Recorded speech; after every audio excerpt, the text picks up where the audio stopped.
Joining me now in a CNBC exclusive, John Waldron. He is Goldman Sachs' president and chief operating officer. Came to Post 9 for us. I appreciate it. It's nice to see you. It's great to see you, Scott. Thanks for having me. So we have this meeting now. We're going to get a decision. We don't really expect anything, but the news conference is going to be eventful. Do you think they're done with the hikes?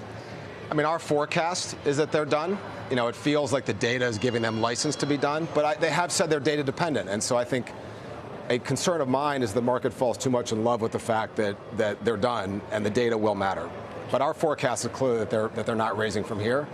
And the debate has obviously shifted to when do they start easing. Yeah. Well, what's your best guess on that? I mean, maybe the market was a little ahead of itself thinking March, but what are your thoughts? I feel like the market got ahead of itself. The Waller commentary seemed to get very heavily interpreted. Yeah, it sure did. And, you know, now obviously the market's backed more into a June posture. You know, our view is it's definitely second half of 24 if it's going to start happening. It's more likely in the second half of the year than it is in the first half of the year. How would you assess the job they've done from the beginning of when they started until now, given everything that we've seen and where we are? I feel like they got a slow start and they were too much in the transitory narrative for too long. But once they got started, I think they've done an excellent job. And I have to say, if they can engineer a soft landing, which are very hard things to engineer, it will be extraordinary and very good for the economy. So I'd say right at the moment, we have to give them a high grade. Are you surprised how the economy has hung in there the way it has? I am surprised. I'd say a number of us at our firm, our economists, I have to give Jan Hatzius a shout out. Jan Hatzius has been very much on the soft landing theme. He sure has. He keeps lowering his probabilities of a recession. He was early and he's gotten more bullish as it's gone on, and he's been right. And a number of us in the practitioner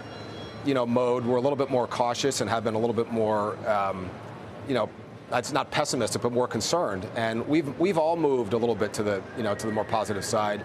I think the U.S. consumer came into this in a much stronger position than any of us gave the U.S. consumer credit, and that's had a huge impact on consumer behavior. And obviously it's a 70% U.S. the consumer, 70% of the economy. So that as goes the consumer, so goes the economy. How about the markets? Have they surprised you? I mean, if I told you at the beginning of the year, we sat down, I'm like, okay, the Fed is going to hike as much as they did. The economy is going to hang in there, and the stock market is going to have, for all intents and purposes, a great year, especially lately. It's become more broad.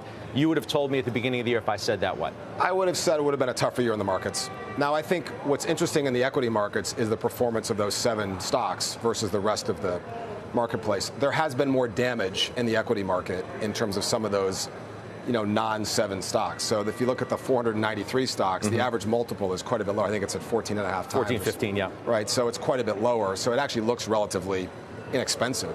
But a lot of the stocks have come down a lot. So there's a lot more dispersion. This was a less of a trend market and much more of a market, evidenced by dispersion. And so that's not surprising. The 7 stocks are surprising. The fact that some of these other stocks have had a harder time this year is not surprising. Are you a believer in the broadening that we've seen of late? Because that's kind of what's taken us toward this next leg. November was amazing for all of these other areas of the market, the equal weight S&P outperforming just about everything else. Yeah, it seems that it needs to happen. The market needs to get broader. That seems to be the right direction of travel. I'm not a portfolio strategist, but I think David Kostin, who's our strategist, would agree with that our projection and prediction is that there'll be more broadening in the market, and that I think that would be healthy for the market. I know you were just in China, and that's been really confounding to a lot of people. We've had this recovery here.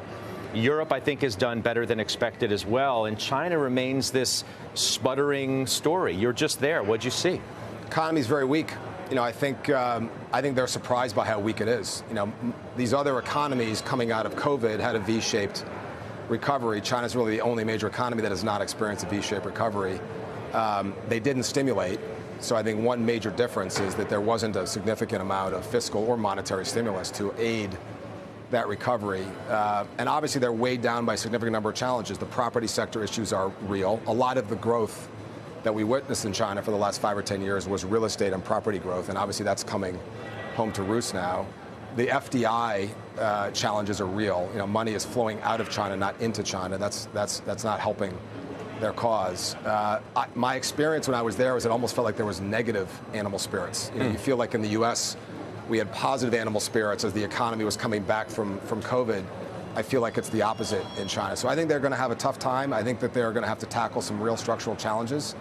I think they're focused on that, and they're going to get after it, but it's going to take a while. And I feel like they're going to grow below trend for a fair period of time.